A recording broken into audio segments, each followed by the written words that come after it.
اعوذ باللہ من الشیطان الرجیم بسم اللہ الرحمن الرحیم فکلوا مما رزقکم اللہ حلالا طیبا واشکروا نعمت اللہ ان کنتم ایاہ تعبدون انما حرم علیکم المیتۃ والدم ولحم الخنزیر وما اہل لغیر اللہ بہ فمن اضطر غیر باغ ولا عاد فإن اللہ غفور رحیم ولا تقولوا لما تصف ألسنتكم الكذب هذا حلال وهذا حرام لتفتروا على الله الكذب إن الذين يفترون على الله الكذب لا يفلحون متاع قليل ولهم عذاب أليم۔ اللہ رب العالمین نے ارشاد فرمایا فَكُلُوا مِمَّا رَزَقَكُمُ اللَّهُ، جو کچھ حلال اور پاکیزہ روزی اللہ نے تمہیں دے رکھی ہے اسے کھاؤ اور اللہ کی نعمت کا شکر کرو اگر تم اسی کی عبادت کرتے ہو۔ انما حرم علیکم المیتۃ والدم ولحم الخنزیر، تم پر صرف مردار اور خون اور سور کا گوشت اور جس چیز پر اللہ کے سوا دوسرے کا نام پکارا جائے حرام ہے۔ پھر اگر کوئی شخص بے بس کر دیا جائے نہ وہ خواہش مند ہو اور نہ حد سے گزرنے والا ہو تو یقیناً اللہ بخشنے والا رحم کرنے والا ہے۔ وَلَا تَقُولُوا لِمَ تَصِفُ أَلْسِنَتُكُمُ الْكَذِبَ، کسی چیز کو اپنی زبان سے جھوٹ موٹ نہ کہہ دیا کرو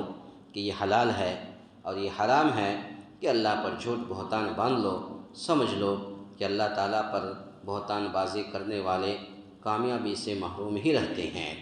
متاع قلیل ولہم عذاب علیم، انہیں بہت معمولی فائدہ ملتا ہے اور ان کے لیے ہی دردناک عذاب ہے۔ یہ سورۃ النحل کی آیت نمبر 114، 115، 116 اور 117۔ اس آیت کریمہ کے اندر اللہ رب العالمین نے حلال اور حرام کا ذکر فرمایا ہے۔ اللہ رب العالمین نے فرمایا کہ جو کچھ حلال اور پاکیزہ روزی اللہ نے تمہیں دے رکھی ہے اسے کھاؤ اور اللہ کی نعمت کا شکر کرو اگر تم اسی کی عبادت کرتے ہو۔ تو اس کا مطلب یہ ہوا کہ حلال اور طیب یعنی پاک چیزوں سے تجاوز کر کے حرام اور خبیث چیزوں کا استعمال اور اللہ کو چھوڑ کر کسی اور کی عبادت کرنا یہ اللہ کی نعمتوں کی ناشکری ہے۔ اللہ کا دیا ہوا کھاتے ہیں، اللہ کا دی ہوئی چیزوں کو ہم پیتے ہیں اور اللہ کو چھوڑ کر کسی اور کی عبادت کرتے ہیں تو یہی اللہ کی نعمتوں کی ناشکری ہے۔ یہ آیات اس سے قبل 3 مرتبہ پہلے گزر چکی ہے، یہی انما حرم علیکم المیتۃ والدم ولحم الخنزیر وما اہل لغیر اللہ، سورہ بقرہ آیت نمبر 173، سورہ مائدہ آیت نمبر 3، سورہ انعام آیت نمبر 143 میں گزر چکی ہے۔ یہ چوتھا مقام ہے جو آپ کے سامنے پڑھی گئی، جہاں اللہ نے اسے پھر بیان فرمایا ہے کہ اس میں لفظ انما یہ حصر کے لیے آتا ہے۔ عربی پڑھانے والے علماء کرام، عربی پڑھنے والے طالب علم ہی جانتے کہ انما حصر کے لیے آتا ہے، لیکن یہ حصر حقیقی نہیں بلکہ اضافی ہے، یعنی مخاطبین کے عقیدے اور خیال کو سامنے رکھتے ہوئے حصر لایا گیا ہے، ورنہ دوسرے جانور اور درندے وغیرہ بھی حرام ہیں۔ البتہ ان آیت سے یہ واضح ہے کہ ان میں جن 4 محرمات کا ذکر ہے اللہ تعالیٰ ان سے مسلمانوں کو نہایت تاکید کے ساتھ بچانا چاہتا ہے۔ اس کی ضروری تشریح گزشتہ مقامات پر کی جا چکی ہے، لیکن اس میں وما اہل لغیر اللہ بھی جس چیز پر اللہ کے سوا دوسرے کا نام پکارا جائے جو چوتھی قسم ہے اس کے مفہوم میں تاویلات رقیقہ اور توجیہات بعیدہ سے کام لے کر شرک کے لیے چور دروازہ تلاش کیا جاتا ہے، اس لیے اس کی مزید وضاحت پیش خدمت ہے۔ جو جانور غیر اللہ کے لیے نامزد کر دیا جائے اس کی مختلف صورتیں ہیں۔ ایک صورت یہ ہے کہ غیر اللہ کے تقرب یعنی قریب اور اس کی خوشنودی کے لیے اسے ذبح کیا جائے اور ذبح کرتے وقت نام بھی اسی بت یا بزرگ کا لیا جائے بزعم خبیث جس کو راضی کرنا مقصود ہے۔ دوسری صورت یہ ہے کہ مقصود تو غیر اللہ کا تقرب ہی ہو لیکن ذبح اللہ کے نام پر لیکن ذبح اللہ کے نام پر ہی کیا جائے۔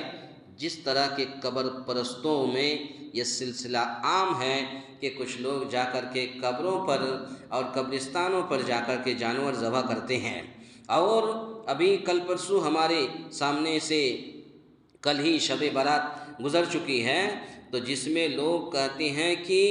آج جو لوگ انتقال کر گئے ہیں ان کی روحیں ہمارے گھر آتی ہیں، اس لیے وہ کھانا اچھا کھانا بناتے ہیں تاکہ وہ بھی کھانے میں شامل ہوتے ہیں۔ تو اس طریقے کی غلط باتوں کو پھیلایا جاتا ہے کہ وہ روحیں آتی ہیں اور کھانے میں شریک ہو جاتے ہیں، تو اس طریقے کی یہ بناوٹی بات ہے، من گڑت ہے، ایسی کوئی حدیث نہیں ہے اور نہ ہی قرآن کی آیت ہے۔ تو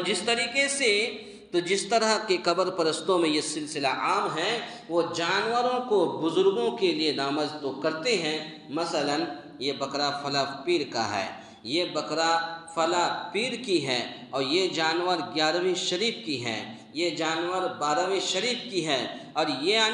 یہ شیخ عبد القادر جیلانی کے لیے ہے، وغیرہ وغیرہ، اور ان کو وہ بسم اللہ پڑھ کر کے ہی ذبح کرتے ہیں۔ اس لیے وہ کہتے ہیں کہ پہلی صورت تو یقیناً حرام ہے، لیکن یہ دوسری صورت حرام نہیں بلکہ جائز ہے، کیونکہ یہ غیر اللہ کے نام پر ذبح نہیں کیا گیا،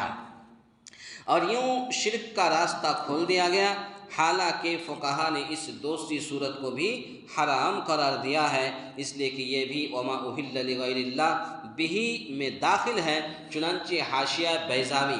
بیضاوی ایک عربی کتاب ہے، جہاں پر مدرسے میں عربی کے طلباء جو بچے فارغ ہونے والے ہوتے جس سال، اسی سال آخری سال یہ تفسیر پڑھائی جاتی ہے، جو کہ صرف سورہ فاتحہ اور سورہ بقرہ کا کچھ حصہ جو تفسیر ہے، تو اس میں لکھا ہے کہ ہر وہ جانور جس پر غیر اللہ کا نام پکارا جائے حرام ہے۔ ہر وہ جانور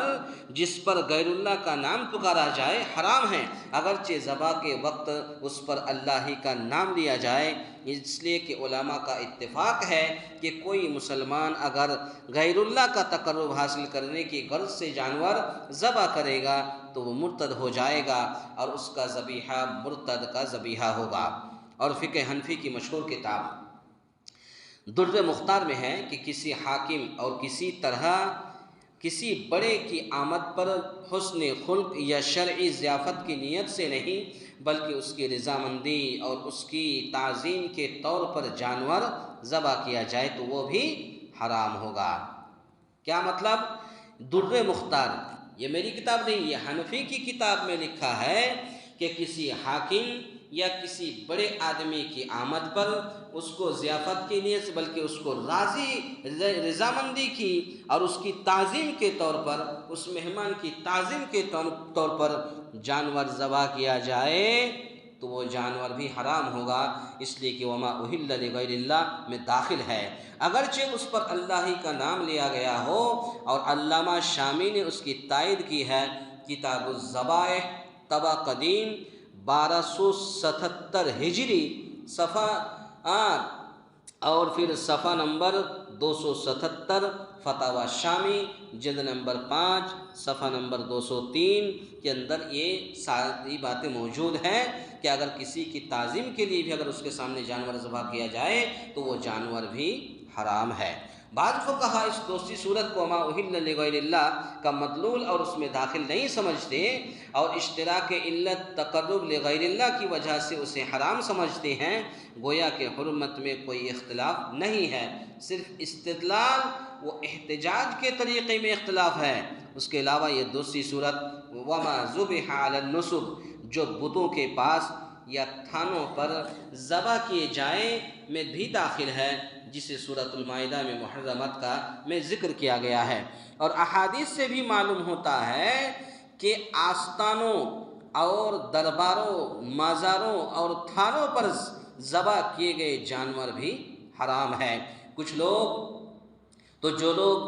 کہتے ہیں، کچھ لوگ جو ہے مشرکین کا اڈا جہاں پر شرک کیا جاتا ہے، کچھ لوگ جا کر کے وہاں پر جانور ذبح کرتے ہیں اور کہتے ہیں کہ یہاں پر جانور ذبح کرتے ہیں، تو ایسی جگہ پر بھی جانور ذبح کرنا وہ اور جانور کا گوشت کھانا حرام ہے۔ وما ذبح علی النصب، اللہ رب العالمین نے فرمایا کہ جو بتوں کے پاس یا تھانوں پر یا آستانوں پر یا درباروں پر یا مزاروں پر یا مشرکین کے اڈہ پر جانور ذبح کیے جائیں تو وہ جانور بھی حرام ہے، اس لیے کہ وہاں ذبح کرنے کا یا وہاں لے جا کر تقسیم کرنے کا مقصد تقرب لغیر اللہ، یعنی اللہ کے علاوہ وہ تقرب حاصل کرنے کے لیے ذبح کرتا ہے، تو اللہ کے سوا دوسروں کی رضامندی اور تقرب حاصل کرنا ہی ہوتا ہے۔ ایک حدیث میں ہے کہ ایک شخص نے آ کر رسول اللہ صلی اللہ علیہ وسلم سے کہا کہ میں نے نظر مانی ہے کہ میں بوانا جگہ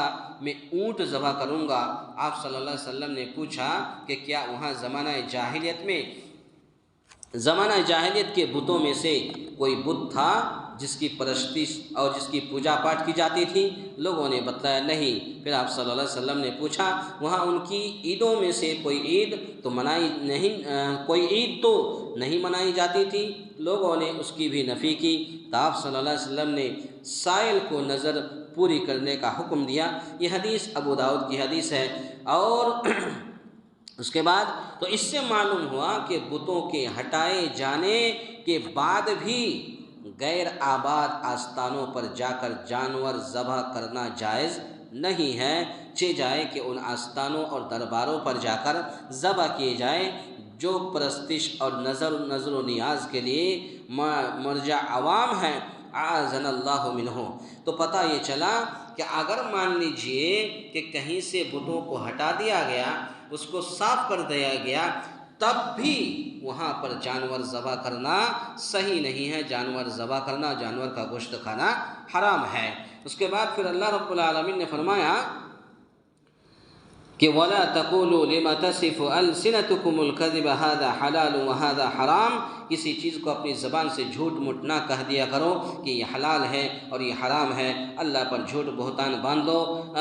سمجھ لو کہ اللہ تعالیٰ پر بہتان بازی کرنے والے کامیابی سے محروم ہی رہتے ہیں۔ یہ اشارہ ہے ان جانوروں کی طرف جو وہ بتوں کے نام وقف کر کے ان کو اپنے لیے حرام کر لیتے تھے اور اپنے لیے اپنے بناوٹی باتیں کہتے تھے کہ یہ تو حلال ہے، یہ تو حرام ہے، یہاں پر جانور ذبح کر سکتے ہیں، حلال ہے۔ تو اپنے طریقے سے اگر کوئی، تو وہی اللہ رب العالمین ایک میسیج دیا ہے کہ تم اپنے سے بناوٹی سے جھوٹ موٹ نہ کہہ دیا کرو کہ یہ حلال ہے، یہ حرام ہے، کہ حرام کر لیتے تھے جیسے بحیرہ، سائبہ اور وسیلہ اور حام وغیرہ کا یہی عقیدہ تھا۔ تو اس کے لیے بھی آپ سورۃ المائدہ آیت نمبر 103، سورۃ الانعام آیت نمبر 139، 141 کے حاشیے میں آپ دیکھ سکتے ہیں۔ تو گویا کہ پتہ یہ چلا، اور آج کے درس کا خلاصہ کلام بھی یہی ہے کہ کسی کے کہنے پہ حلال چیز حرام نہیں ہو جاتی اور کسی کے کہنے پہ حرام چیز حلال نہیں ہو جاتی، یعنی حلال اور حرام کے لیے قرآن و حدیث موجود ہے، کیا چیز حرام ہے، کیا چیز حلال ہے، اللہ رب العالمین نے ساری چیزوں کو بیان کر دیا ہے۔ تو گویا کہ جانور ذبح کرنے کا جو لوگ مقصد یہ کہتے ہیں کہ یہاں پر ہم جانور ذبح کر سکتے ہیں اور قبرستان پر جانور ذبح کر سکتے ہیں، درباروں پر جانور ذبح کر سکتے ہیں، مزاروں پر جانور ذبح کر سکتے ہیں، تو یہ غلط فہمی ہے اور غلط باتوں کو پھیلائی جاتی ہے، حالانکہ ایسی جگہ پر جانور ذبح کرنا اسلام میں حرام ہے۔ اللہ تعالیٰ سے دعا ہے یا الہ العالمین ہم تمام مسلمانوں کو کہنے سننے سے زیادہ نیک عمل کرنے کی توفیق عطا فرمائے۔ آمین۔ اقول قولی ھذا استغفر اللہ لی ولکم ولسائر المسلمین واستغفروہ انہ ھو الغفور الرحیم۔